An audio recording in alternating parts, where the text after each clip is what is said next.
Yozali posa oyo esilaka te. Yonde yosilisa baposa nyonso ya mokili. Yozali posa oyo esilaka te. Yonde yosilisa baposa nyonso ya mokili. Yozali makasi na ngai tango nalembi. Yonde yosilisa mayele ya moini satana. Yozali makasi moto makasi na ngai. La communication et la voix off sont ses passions. Sa créativité, son talent et son esprit de combativité lui ont ouvert les portes du succès. Certainement, vous partagez son quotidien sans savoir quelle est la voix qui se cache derrière votre répondeur.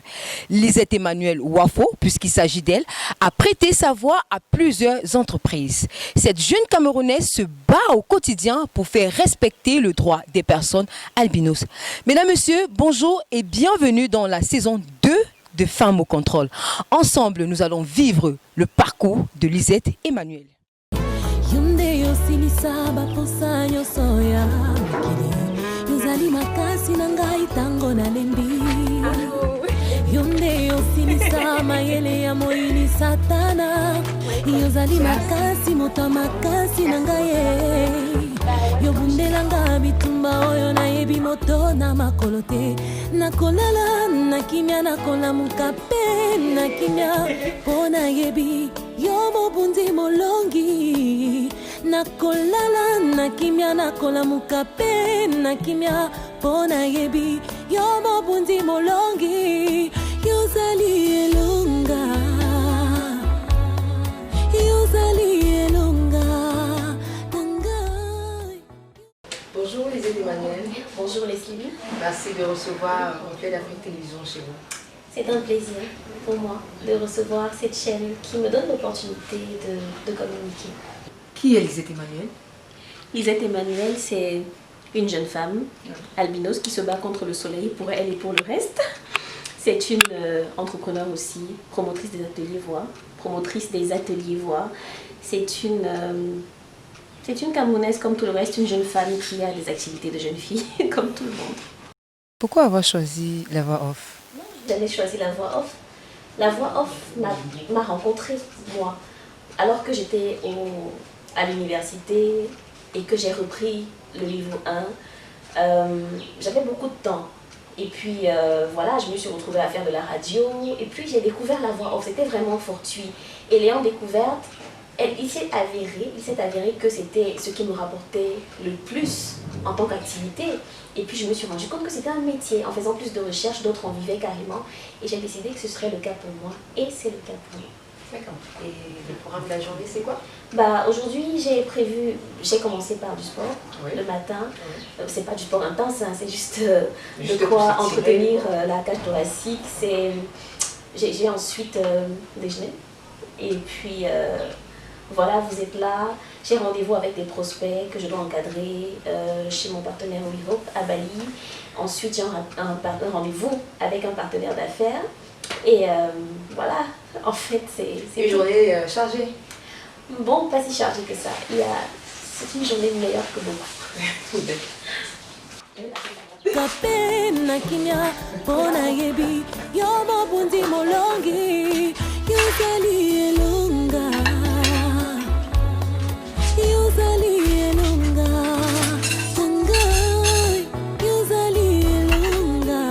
Bonjour maman. Bonjour ma fille. Vous êtes la maman de notre star Lisette Emmanuel. C'est moi. Ça fait quoi d'avoir une fille comme Lisette Emmanuel? Lisette, c'est vraiment, elle fait ma fierté. Hein. C'est une fille très brave, je le reconnais.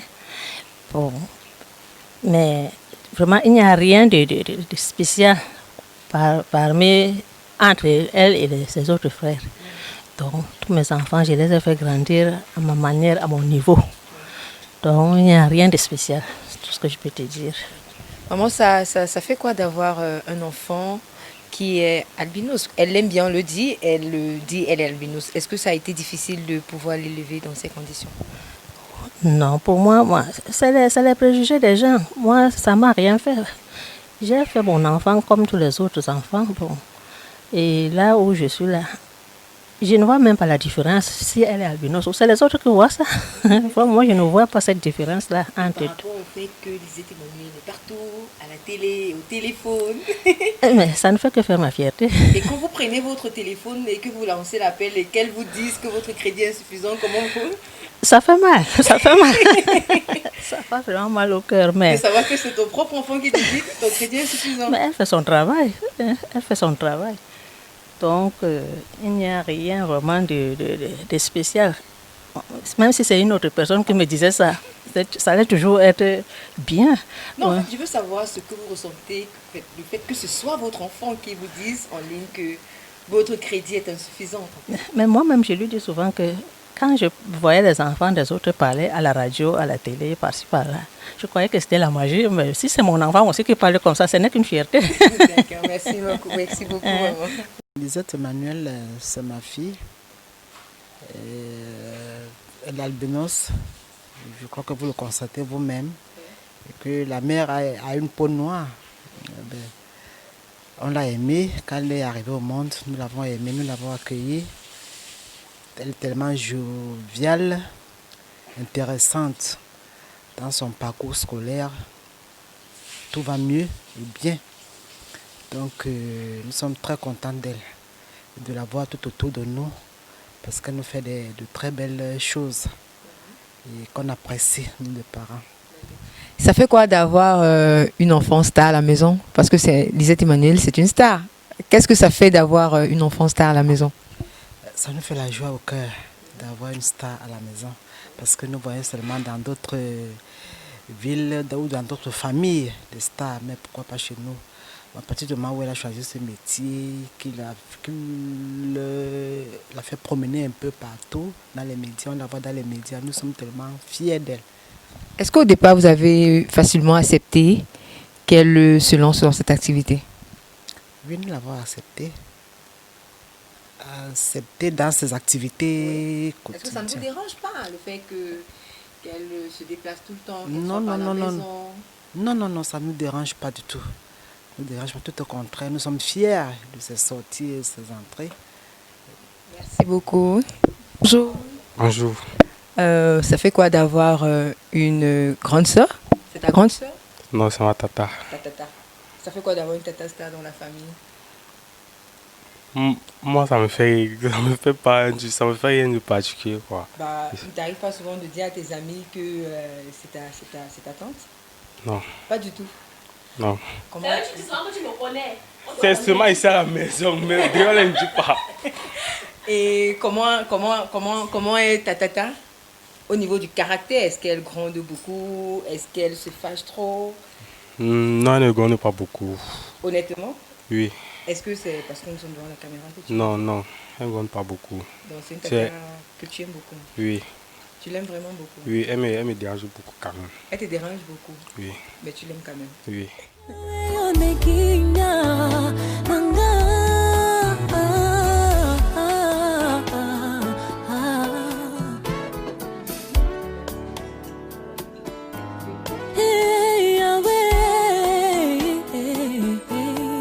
Hey Yahweh, nazali wolo yeleki na moto, bolingo na yo elongola mbindo na bomoi na ngai.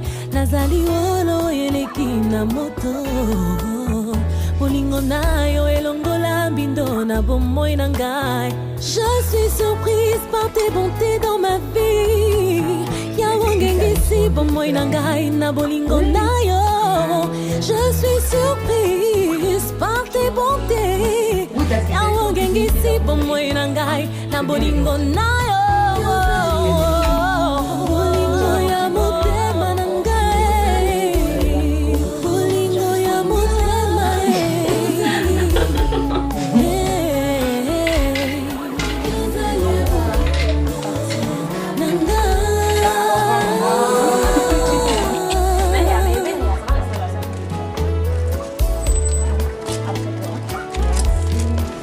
lipondeli na ngai ntango maloba ebimite eyokami na yo yo mokeli na nyonso yozela te nasenga po yopesa ngai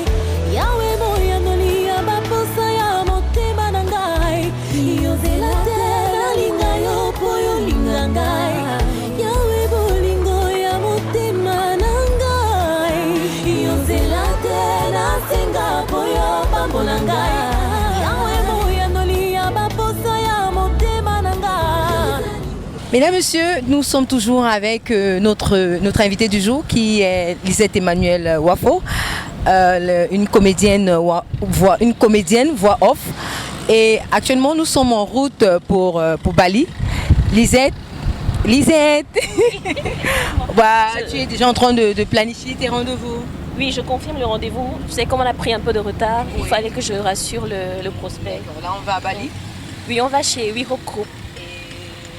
On fait quoi là-bas de façon concrète? Moi, j'ai rendez-vous avec 2 prospects. J'ai rendez-vous avec des personnes qui veulent que je les accompagne, que je les coach individuellement concernant la voix off. Et à côté de ça, j'ai 2-3 choses à gérer chez eux. Je crois qu'après ça, ce sera avec mon partenaire d'affaires. Et puis, comme je cherche un local, je me réinstalle à Douala en fait. Donc, comme je cherche la maison, je crois que je vais à la fin appeler la journée. C'est un peu de partout. Et tu as dit à un moment que tu vas coacher les gens. Est-ce que tu as fait une formation pour pouvoir coacher? Est-ce qu'il y a une école où tu t'es fait former? Non, parce que comme je t'ai dit précédemment, la voix off était d'abord juste une activité comme ça que tout le monde fait sans s'inquiéter de quoi que ce soit. Mais j'ai été principalement autodidacte. Donc j'ai appris par moi-même à travers les nombreuses activités, parce que je vous dis tout de suite, dès que j'ai commencé la voix off, j'ai commencé à être rémunérée assez suffisamment pour ça. Et j'ai été recommandée plusieurs fois, donc mes journées se passaient presque toujours dans les studios.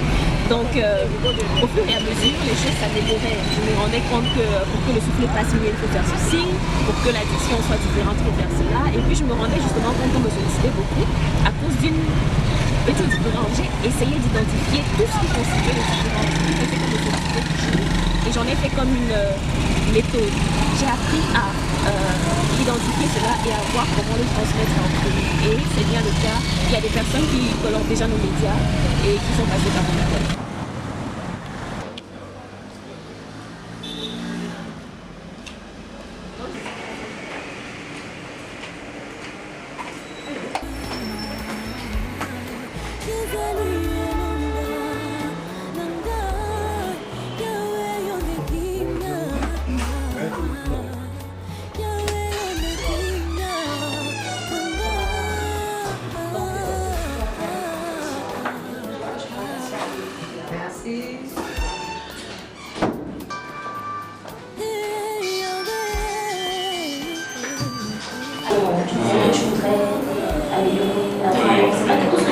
Comme il y avait beaucoup de personnages, on n'avait pas identifié exactement par qui je étais, il y avait d'autres personnages. Donc je ne sais pas trop. En fait, dans les images des vidéos que j'ai envoyées, je fais parfois des voix de multi-personnages. Par exemple, le court-métrage de dessin animé, c'est moi qui fais pratiquement la voix de personnages. Dans les films nigérians que j'ai envoyés, il y a aussi des doublages que j'ai réalisés, notamment par exemple les 3 derniers que je vous ai envoyés.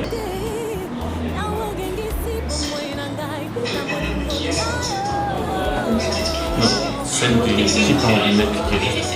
Ouais, c'est ici.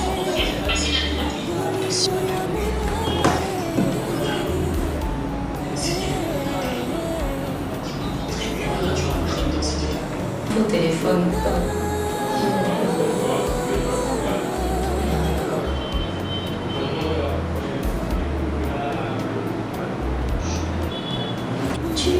Tu as souvent utilisé le micro, tu as souvent fait des métiers de nourriture, Je fais un stage à l'ADECA, l'animatrice et parfois reporter pour le journal. Et durant les vacances 2018. Et en décembre 2019 aussi, je faisais le journal. J'ai fait les publics reportages de l'Institut national de la Côte. Ah, tu connais Jasmine? Jasmine, je sais. Oui, parce que vas-y, des options.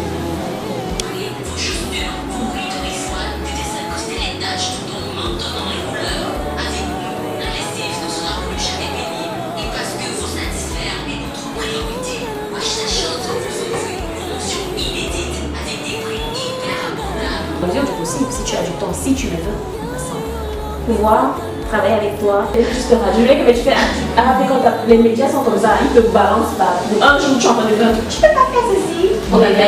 Tu peux pas, j'ai jamais accepté le visuel. Je ne l'exploite pas entièrement. Elle a tellement offert que je me suis même pas au certificat. Oh wow! Non, sérieux. J'ai envie de sortir toutes les 50 nuances de En tout cas, on va essayer de rendre expressive et rentable. Est-ce qu'on va vivre que de l'expression? Ok. Merci. Mesdames, Messieurs, nous sommes avec Lisette Emmanuel chez l'un de ses partenaires et nous avons vu comment elle a entretenu 2 personnes en ce qui concerne la voix off. Voilà, donc dans l'après-midi, le temps est passé, j'ai entretenu 2 personnes pendant environ 1h30. Oui. Donc, ouais. Et c'est comme ça tous les jours? Non, c'est pas comme ça tous les jours. C'est planifié en fait? Oui, ces entretiens sont planifiés. C'est pas comme ça tous les jours. Ça peut être des rencontres pour entamer une séance déjà... Enfin, pour continuer une séance déjà entamée. Ça peut être simplement avec ma machine, je viens ici, je travaille sur les différentes commandes des clients et à distance, je pilote les enregistrements pour que nous ayons le produit fini et que je puisse l'envoyer à celui qui a fait la commande. Quelles sont les difficultés que vous rencontrez au quotidien dans l'exercice de votre travail? Une difficulté, c'est que lorsqu'il faut aller chez les clients en tant que seul personnel, en tout cas de mon projet pour l'instant, lorsqu'il faut sortir sous le soleil, c'est pas évident. Et à Douala où pour se protéger du soleil, il faut mettre des vêtements de longue manche, des vêtements qui nous couvrent presque entièrement, avec la chaleur, c'est vraiment pas évident. Donc c'est toujours intéressant d'être sur place. Je crois que le confinement vient nous apprendre à mieux maîtriser les méandres du télétravail pour pallier à ce problème-là. Mais sinon, comme vous avez pu le constater, j'ai un parapluie pour sortir et ma crème solaire toujours. Maintenant, dans le travail lui-même, le problème est que les clients ne comprennent pas toujours que les voix sont des ressources. Vous savez, lorsque vous avez demandé une chose maintenant, il faut bien la penser avant de la demander. Parce que si vous voulez une modification 2 heures après, c'est une voix qui se déplace de chez elle pour le studio. Elle ne va pas faire 5 tours dans la journée pour enregistrer, par exemple. C'est une difficulté. Et j'explique cela aux clients. Pour contourner cela, je demande au client de savoir qu'il a droit à 2 modifications, ou 3 au maximum, après quoi il paye à nouveau la prestation. Ça lui permet de comprendre que ce n'est pas un jeu, parce que certains clients peuvent vous faire 10 à 13 modifications dans une seule journée. Autant ce sont des personnes qui se déplacent et qui ont un agenda. L'autre difficulté, c'est que les rémunérations ne sont pas toujours ça, et elles arrivent parfois très tardivement. On compte les clients qui vous payent dans la semaine ou le jour J ou avant la prestation, on les compte sur le bout de doigt. Donc, c'est une grande difficulté. Quand on a des ressources qui ont travaillé et qu'on ne sait pas quand on va les payer, après que le délai de la commande soit expiré, c'est compliqué. Donc, comme autre difficulté, je pense que c'est au niveau du coaching en soi. En ce moment, je n'ai pas encore de local stable et avec le confinement, ça diminue, je veux dire, ça augmente mes efforts dans le sens où là où je pouvais rassembler 10 personnes pour travailler, c'est un peu compliqué. On va pas faire ça. Je suis obligée de rencontrer les gens individuellement et rarement. Ça freine un peu l'évolution des choses. Vous savez, travailler sa voix, c'est un peu comme faire du sport. C'est des sensations qu'il faut parfois toucher du doigt. Je dois savoir comment vous respirez. Je pose ma main sur votre poitrine. En ligne, ce ne serait pas très évident. C'est possible, mais ce n'est pas très évident. Ce n'est pas très efficace, je veux dire. Donc, on fait du télétravail, mais dans la mesure du possible, on se rencontre. Comment arrivez-vous à vous faire respecter dans le métier? Comment est-ce que j'arrive à me faire respecter? Je ne sais pas s'il y a... respecter votre travail, à valoriser votre travail, parce que vous avez parlé de rémunération. C'est une question de choix. Je pense que les clients jouent aussi sur la psychologie. Ils aimeraient savoir si jusqu'où vous pouvez aller bas pour simplement faire valoir votre don, votre service. Non, il faut se donner des principes qu'on rend presque immuable. Et quiconque arrive se heurte à ces codes, à ces barrières que vous avez imposées. Et là, ils savent quoi faire. Donc, quelqu'un qui vous appelle, vous n'avez plus de mal de tête. Vous n'avez plus à lui expliquer, voilà, il faut d'abord, il faut un contrat, non, il faut, non. En fait, je pense que mes principes ont fait en sorte que ma réputation s'est étendue avec eux. On sait que non, ne perds pas ton temps, ne perds pas ton temps, ne va pas chez Lisette si tu veux faire ci. Par contre, si tu veux faire ça, c'est la bonne personne. Et je pense que ça passe mieux en recommandation pour moi. D'accord. Et vous êtes une belle femme. Merci. Vous êtes... est-ce que vous est déjà arrivé de vous faire harceler ou de vous faire... Est-ce que quelqu'un vous a déjà conditionné pour vous donner un contrat? Quand je parle de conditions, je parle au niveau du plan de harceler sexuellement pour vous faire signer un contrat, avant de vous accorder un contrat. Bon, j'ai envie de dire non. C'est difficile que ça arrive. Oui, et pourquoi? Parce que j'ai mis trop de barrières. Tous ceux qui me savent qu'on généralement ne me tient pas par quelque chose. Je lâche tout, quelle que soit la valeur. Il y a des services pour lesquels on m'a proposé une forte somme, mais à cause de la pression, à cause du fait de travailler au gré de l'humeur d'autrui, je ne le fais pas, simplement. C'est pas parce que j'ai pas des besoins, mais je choisis l'orientation que je donne à ma vie, je choisis le degré de paix que je veux, et je réagis en conséquence. Il y a une fois, c'est dans les années 2012, j'étais très jeune. Je ne suis pas vieille non plus, mais bon, j'étais beaucoup plus jeune. Un monsieur qui, pour que je travaille dans la chaîne de télé, m'a fait des... C'était pas très clair. Il a fait des allusions un peu floues et j'ai décidé de simplement plus le contacter. Donc, victime de harcèlement, non. Il a contacté Facebook, téléphone, j'étais plus... Ça n'y était plus. C'était pas important pour moi de faire partie de cette chaîne dans ces conditions-là. Vous êtes Emmanuel, est-elle mariée? Voilà, vous avez votre réponse. Est-elle un cœur à prendre? Pourquoi vous riez? Je ris parce que... sérieux, vous êtes un cœur à prendre? Oui, je suis un cœur à prendre. Et elle a des enfants? Non, aucun. Qu'est-ce que Lisette Emmanuel pense de l'éducation des enfants en tant que femme? Dans quelle mesure? Dans quel sens? Quelle est la place que la femme occupe dans l'éducation des enfants selon vous? Je pense que la femme, c'est celle qui fait passer l'éducation. Oui. C'est celle qui rend les valeurs intrinsèques à la vie de l'enfant, sans que ça ne ressemble à une contrainte, mais que ce soit comme une bannière qu'on brandit fièrement. L'autorité d'un père fait faire sans réfléchir. Vous savez, les enfants... C'est l'autorité, le papa, c'est la coercition pour les enfants, généralement. Mais la femme, elle est celle qui vous fait aimer tout ce qui est bien avec votre cœur, à cause de sa douceur, à cause de sa présence, à cause de son amour. Je pense qu'une femme, c'est très important dans la vie d'un enfant. Et qu'est-ce que vous pensez de ces femmes qui ne font aucune activité, qui restent à la maison? Elles n'ont parfois pas le choix, vous savez. Oui. Elles n'ont parfois pas le choix. Vous savez, dans notre pays... dans notre environnement, dans notre sous-région en général, oui. Je pense, beaucoup de personnes fréquentent sans orientation.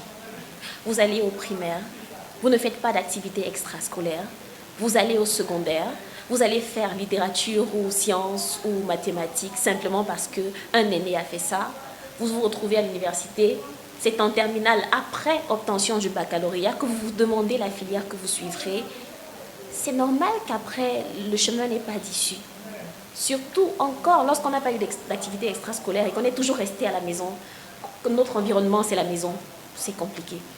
Parfois, ils n'ont pas eu le choix. Il y en a d'autres qui le font par choix, elles sont partisanes du moindre effort. Simplement, ce que je leur dirais, c'est qu'il y a toujours du travail. Il y a toujours quelque chose à faire. Ça peut être une connaissance que vous décidez d'acquérir sur les réseaux sociaux. Ça peut être un savoir-faire manuel que vous essayez d'acquérir.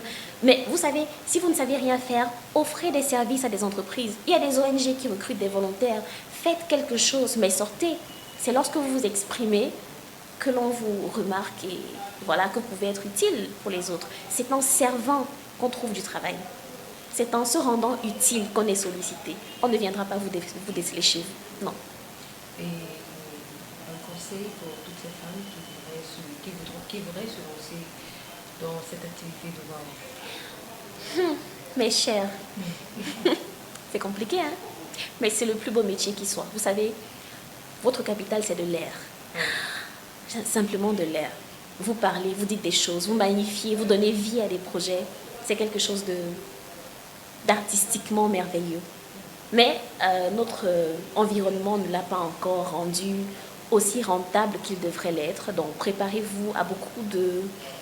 Je veux dire, avalez une bonne dose de passion. J'espère que vous en avez, sinon vous risquez de vous arrêter en route. Mais croyez-moi, au bout du tunnel, quand vous êtes bon, vous êtes sollicité et c'est rentable pour vous. Lancez-vous. Une petite démo pour nous, pour nos téléspectateurs. Bah, je sais pas, vous avez un texte? Une voix, c'est un texte. Je peux dire n'importe quoi. Oui, tout à fait. Genre, j'ai pas envie de dire que votre correspondant n'est pas disponible. Merci Elisette Emmanuel de nous avoir ouvert votre vie. Ce fut un réel plaisir. Nous sommes arrivés au terme de cette aventure de Femmes au contrôle. Merci beaucoup. C'est avec plaisir que je vous ai reçu. Ça a été agréable, votre compagnie, depuis le matin jusqu'à maintenant. Et vraiment, c'est très bien que vous puissiez vous intéresser aux femmes.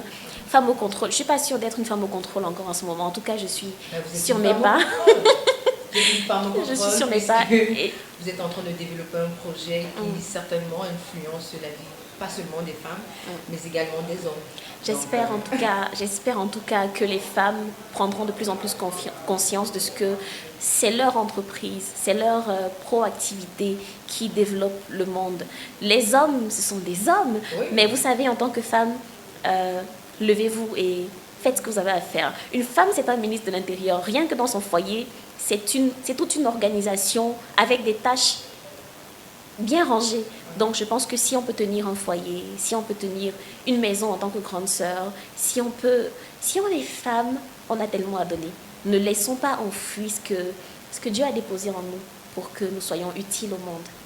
C'est ici que nous mettons un terme à cette nouvelle aventure de Femmes au contrôle. Retrouvons-nous la semaine prochaine pour une nouvelle aventure. Nos programmes sont en continu sur www.refletdafriquetv.com et sur nos pages Facebook et YouTube. N'oublions pas de respecter des mesures barrières pour barrer la route à la propagation du coronavirus.